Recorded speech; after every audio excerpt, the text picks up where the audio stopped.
그리스도라는 주제로 98번째 시간입니다. 오늘은 호세아서 9번째 시간인데요. 지난 시간에 호세아 11장을 살펴보았고 오늘은 12장의 말씀을 나누겠습니다. 그러면 오늘 본문 말씀 12장 1절을 보겠습니다. 호세아 12장 1절입니다.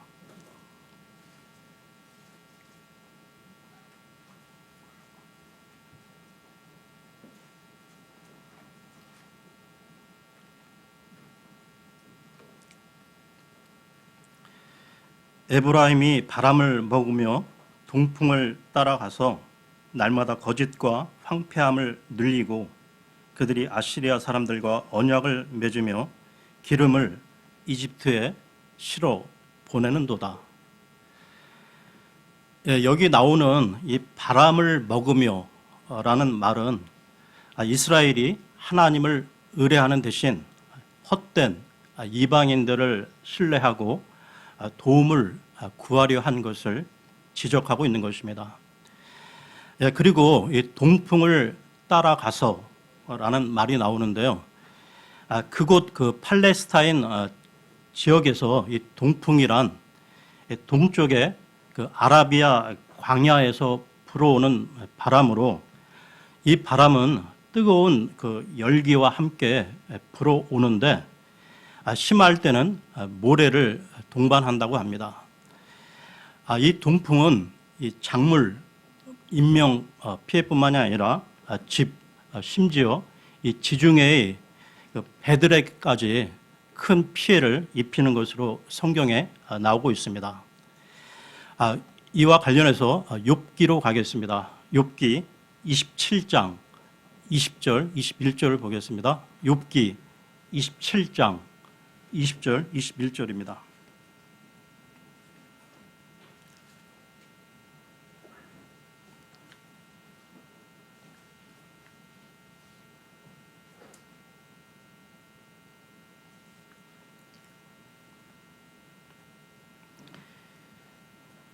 두려움이 물같이 그를 엄습하고 폭풍이 밤에 그를 앗아가며 동풍이 그를 끌어가므로 그가 떠나가되 폭풍이 그를 내던져서 그의 처소를 떠나게 하는 것 같으리라. 계속해서 이 동풍과 관련된 말씀을 보겠는데요. 에레미야서 18장 17절을 보겠습니다. 에레미야서 18장 17절입니다.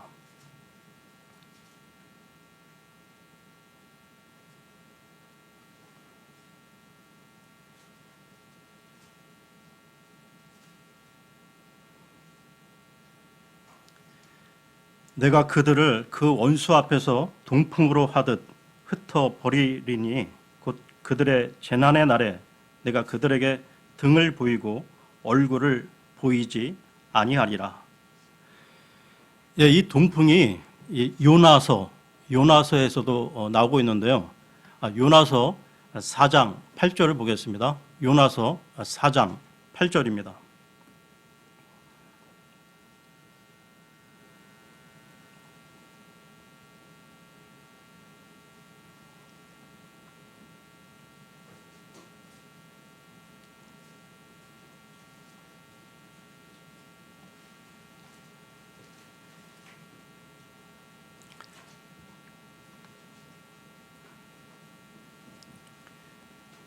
해가 뜰 때 하나님께서 뜨거운 동풍을 예비하셨고 또 해가 요나의 머리에 내리쬐매 그가 기진하여 스스로 죽기를 바라며 이르되 사는 것보다 죽는 것이 내게 더 낫나이다 하니라.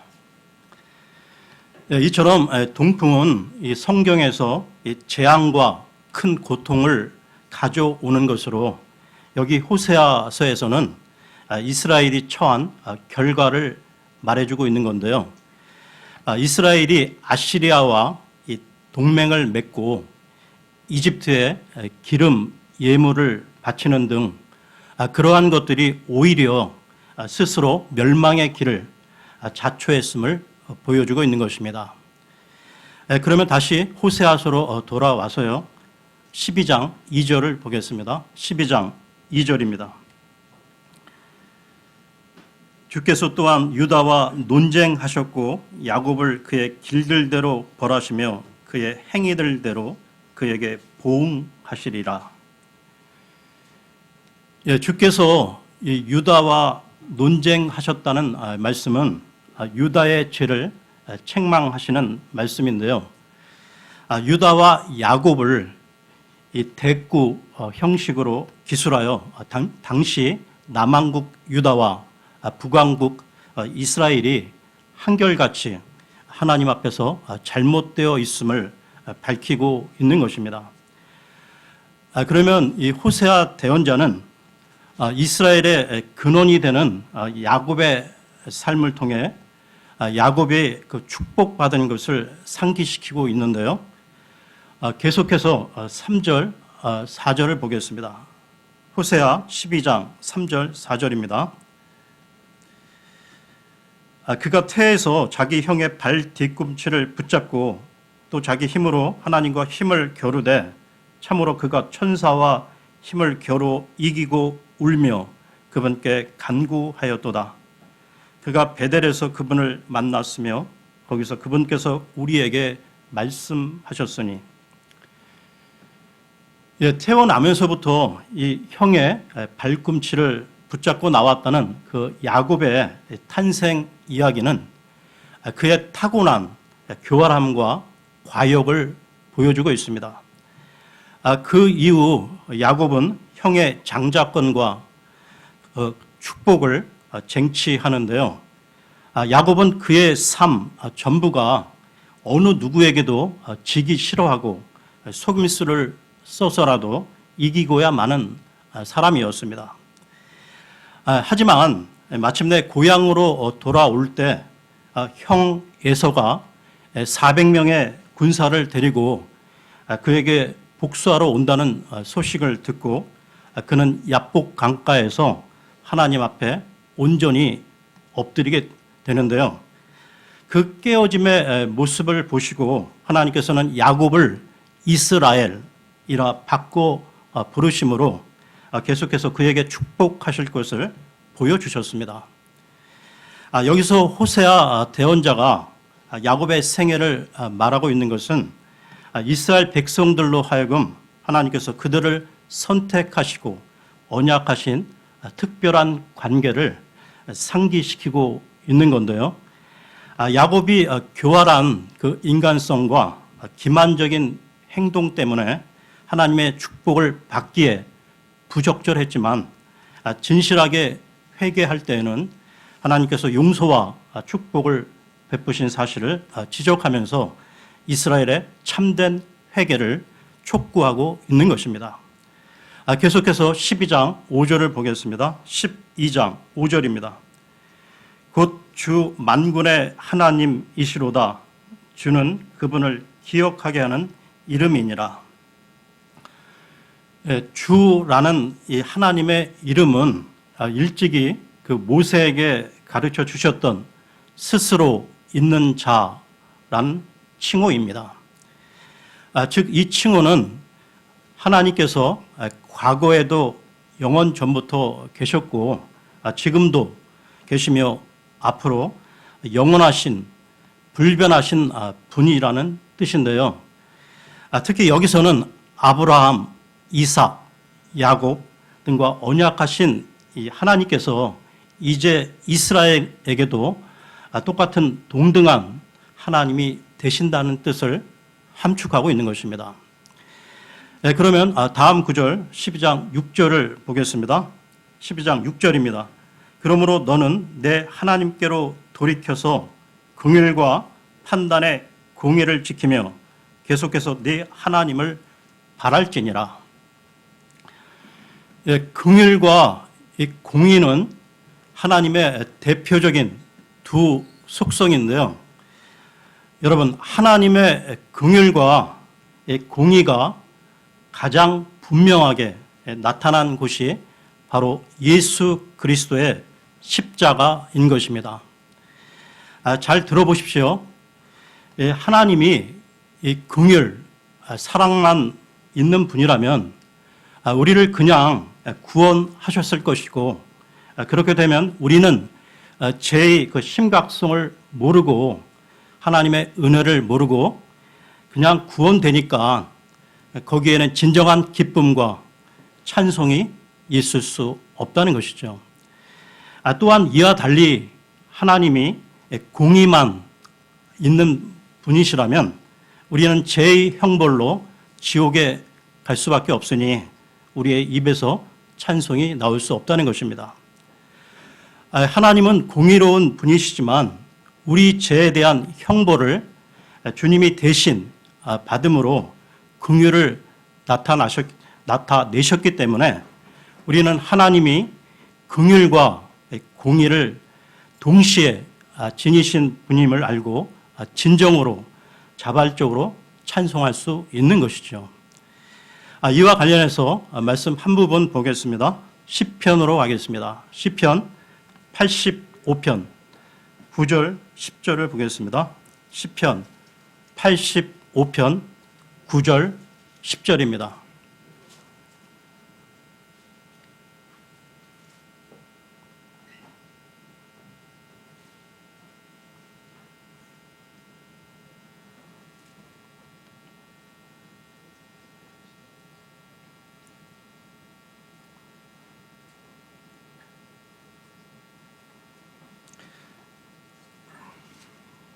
(85편) 9절 10절입니다. 참으로 그분의 구원이 그분을 두려워하는 자들에게 가까이 있으니 이로써 영광이 우리 땅에 거하리로다. 긍휼과 진리가 같이 만나고 의와 화평이 서로 입맞추었으며, 특히 이 85편 10절 이 말씀은 개역 성경과 우리가 보는 이 흠정역 성경의 번역이 일치하는데요. 이 구절은 하나님의 공의와 하나님의 긍휼을 생각하게 합니다.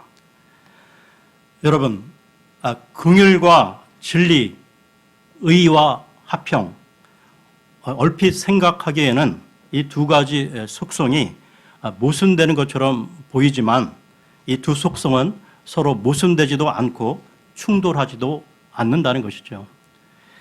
하나님의 공의와 이 긍휼에 대하여 좀 더 알아보겠습니다. 우리 인간들은 사람들마다 이 각기 얼마나 큰 죄를 지었느냐, 얼마나 많은 죄를 지었느냐 하는 정도의 차이는 있겠지만 우리는 모두 거룩한 하나님 앞에 죄인들입니다.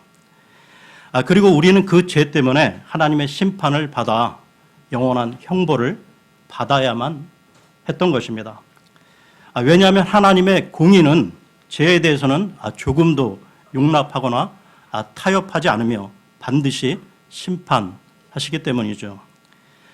그런데 하나님은 공의로운 분이신 동시에 사랑의 하나님으로서 자비와 긍휼을 베푸시는 분이십니다. 하나님의 사랑은 아무리 많은 죄를 지은 흉악한 죄인이라 할지라도 용서하고 받아주시는데요. 하지만 죄인들을 아무런 조건 없이 무작정 용서해 주는 것은 하나님의 공의에 어긋나게 됩니다. 하나님의 공의는 이 죄에 대해서 반드시 그 대가를 요구하기 때문이죠. 이와 관련해서 로마서로 가겠습니다. 로마서 5장 12절을 보겠습니다. 로마서 5장 12절입니다.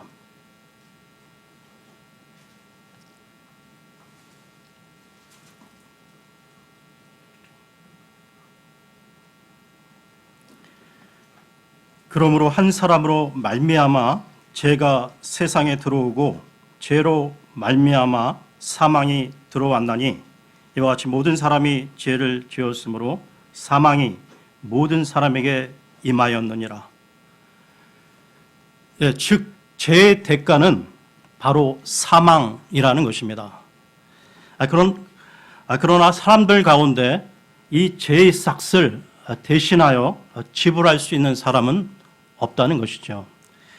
왜냐하면 모든 사람은 하나님 앞에서 죄인이기 때문입니다. 이 세상에는 인격적으로 도덕적으로 훌륭한 사람들이 있지만 그들 또한 자기 죄를 갖고 있기에 다른 사람들의 죄 문제를 해결해 줄 수는 없다는 것이죠. 설령 하늘에 있는 천사들이라 할지라도 우리의 죄 문제를 해결해 줄 수는 없다는 것입니다.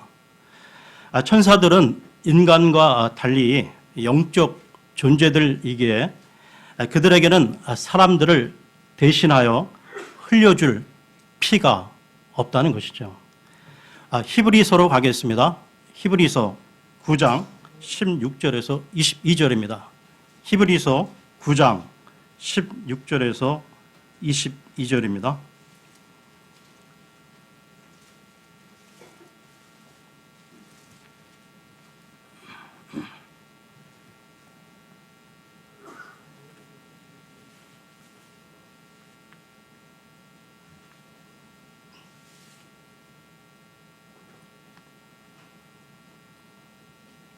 상속 언약이 있는 곳에는 또한 반드시 상속 언약하는 자의 죽음이 필히 있어야 하나니 상속 언약은 사람들이 죽은 뒤에라야 효력이 있고 상속 언약하는 자가 살아있는 동안에는 아무 힘이 없느니라. 이러므로 첫 상속 언약도 피 없이 봉헌되지 아니하였나니 모세가 율법에 따라 온 백성에게 모든 훈계를 말한 뒤에 송아지와 염소의 피를 물과 주홍색 양털과 우슬초와 함께 취하여 그 책과 온 백성에게 뿌리며 이르되 이것은 하나님께서 너희에게 명하신 상속 언약의 피라 하였고 또한 성막과 섬기는 일에 쓰는 모든 그릇에 피를 뿌렸느니라. 율법에 따라 거의 모든 것이 피로써 깨끗하게 되나니 피 흘림이 없은즉 사면이 없느니라. 그러므로 이 사람들의 죄 문제를 해결하기 위해서는 오직 죄 없는 한 사람이 우리 죄를 대신해서 피를 흘리며 죽어야 했는데요. 이 때문에 하나님께서는 자기 아들을 이 세상의 사람의 모습으로 보내어 우리 죄를 대신하게 하셨던 것입니다. 예수 그리스도는 우리와 같은 완전한 사람이셨지만 죄는 없으신 분이셨는데요. 히브리서 4장으로 가겠습니다. 히브리서 4장 14절 15절입니다. 히브리서 4장 14, 15절입니다.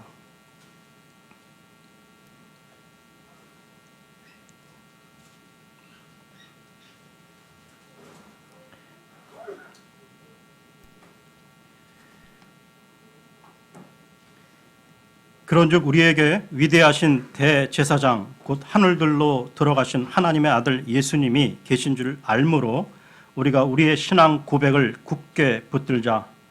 우리에게 계신 대제사장은 우리의 연약함의 감정을 몸소 느끼지 못하시는 분이 아니요 모든 점에서 우리와 똑같이 시험을 받으셨으되 죄는 없으신 분이시니라.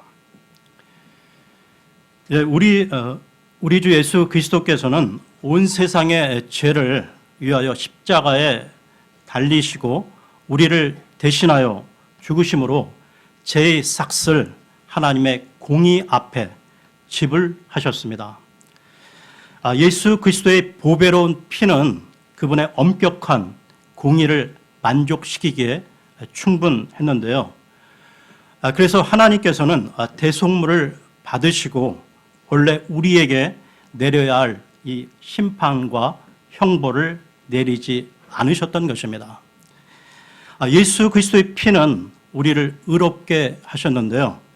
골로새서로 가겠습니다. 골로새서 1장 13, 14절을 보겠습니다. 골로새서 1장 13, 14절입니다.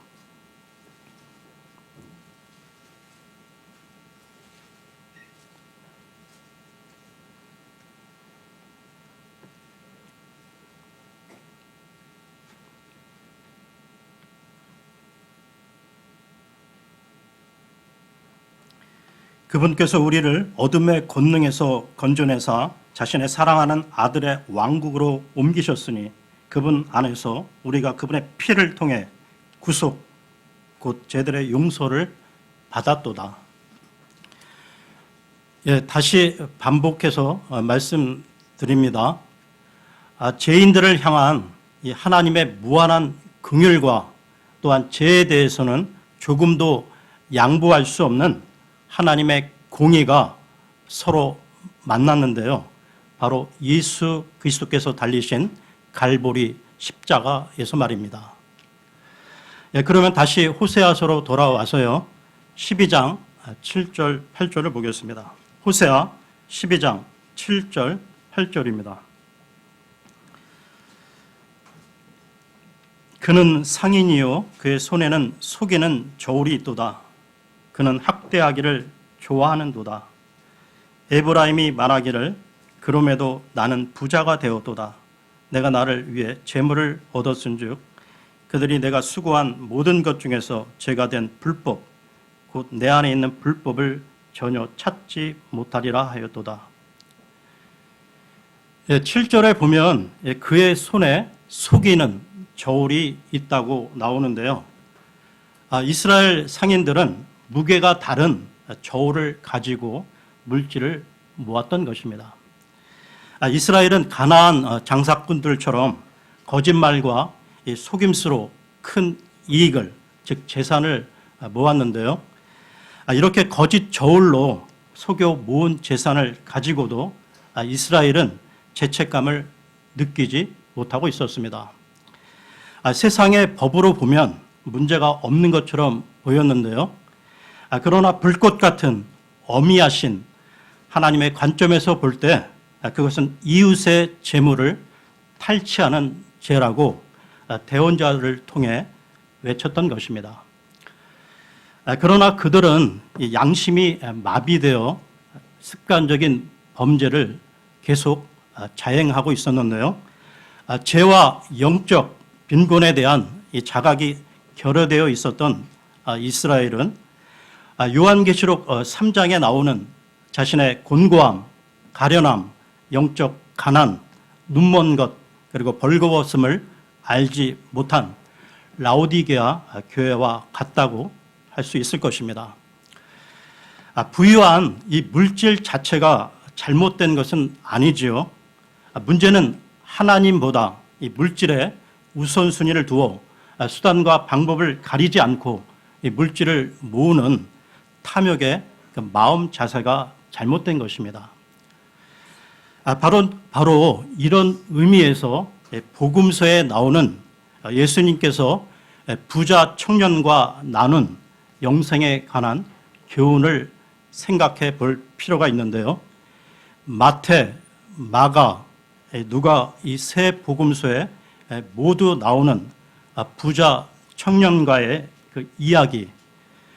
예수님께서는 그 청년이 상심하고 돌아가고 나서 제자들에게 뭐라고 말씀하셨습니까?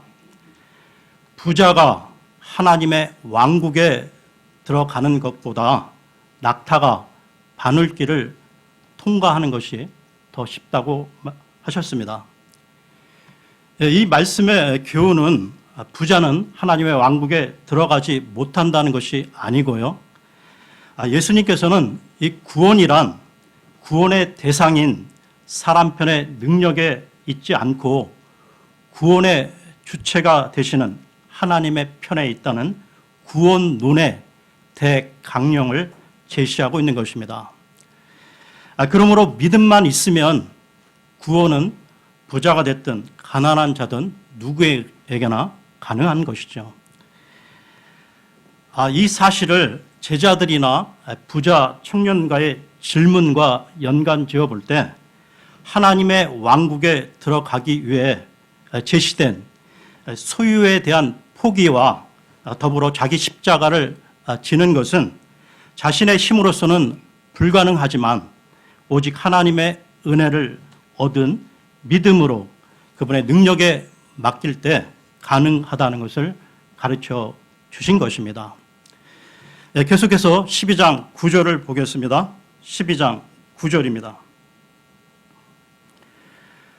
이집트 땅에서부터 주 내 하나님인 내가 엄숙한 명절의 날들에 하던 것 같이 너로 하여금 장막들에 거하게 하리라. 예, 하나님께서는 이스라엘이 이집트에서 나올 때부터 언약의 하나님으로서 존재해 오셨음을 강조함으로써 이스라엘의 보존과 이 형통이 스스로의 힘으로 이루어진 것이 아니라 오직 하나님의 주권적 은혜의 근거함을 밝히고 있습니다. 그러면서 이스라엘로 하여금 엄숙한 명절에 하던 것 같이 장막들에 거하게 하리라 말씀하시는데요. 여기에서 명절은 장막절을 말하는 것으로 장막절은 이스라엘이 출애굽한 후 광야에서 무사히 장막 속에 거하며 지냈던 것을 기념하는 절기입니다. 그런데 하나님이 이 절기를 다시 거론하시는 것은 과거 출애굽 시대와는 달리 부정적인 의미로 말씀하셨다는 것이죠.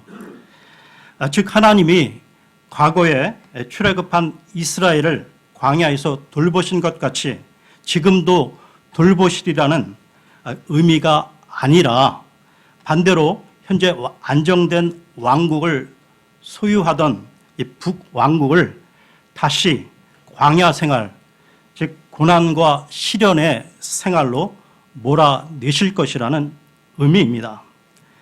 계속해서 12장 10절을 보겠습니다. 12장 10절입니다. 내가 또한 대언자들을 통하여 말하고 대언자들의 사역을 통하여 환상들을 많이 늘리며 또 비유를 사용하였노라. 예, 하나님께서 그 백성을 위해 하신 일을 밝히고 있는데요. 하나님께서는 여러 대언자들을 통해 말씀하셨고 환상으로도 자신의 뜻을 알리셨습니다. 그리고 마지막으로 예수 그리스도를 보내셔서 우리에게 말씀하셨는데요. 예수님은 하나님의 말씀이 직접 육신을 입으신 분이시기 때문입니다. 그리고 그 말씀이 이제 우리에게 성경으로 주어져 있는 것이죠. 그러면 다음 구절인 12장 11절을 보겠습니다. 11절입니다. 길르앗에 불법이 있느냐? 분명히 그들은 헛된 자들이로다. 그들이 길갈에서 수소로 희생물을 드리나니 참으로 그들의 제단들은 밭고랑에 쌓인 돌무더기 같도다. 여기 나오고 있는 길르앗과 이 길갈은 이스라엘의 타락과 우상 숭배의 중심지였는데요. 그것에서 우상 숭배로 쓰여졌던 제단들이 하나님의 심판을 통해 밭 이랑의 돌무더기처럼 폐허가 된다는 것으로 이스라엘의 패망을 암시하고 있는 것입니다. 계속해서 다음 구절 12장 12절을 보겠습니다. 12절입니다. 야곱이 시리아 지방으로 도망하며 이스라엘이 한 아내를 얻기 위해 섬기고 한 아내를 얻기 위해 양들을 지켰느니라. 야곱이 그 형 에서를 속이고 장자권의 축복을 가로챈 뒤 그를 피하여 외삼촌이 있는 밧단 아람으로 도망가 생활한 것을 회상시키고 있는데요. 야곱, 곧 이스라엘이 전에는 도피자요, 피고용자요, 양치기였음을 드러낸 것으로 그들의 조상 야곱은 유리하는 나그네에 불과했으나 하나님의 은혜로 이집트에서 창대하게 되었습니다. 즉 하나님께서는 선민 의식 속에 영적으로 교만했던 이스라엘의 신분이 원래는 보잘것없었음을 상기시킴으로써 다시금 그들의 겸손을 촉구하고 있는 것이죠. 하나님의 은혜로 출애굽하여 가나안에 정착했음에도 불구하고 이스라엘은 오히려 가나안의 신 몰렉에게 희생물로 자신들의 자녀들을 바치기까지 했던 것입니다.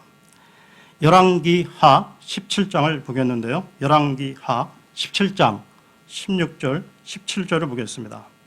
열왕기 하 17장 16, 17절입니다.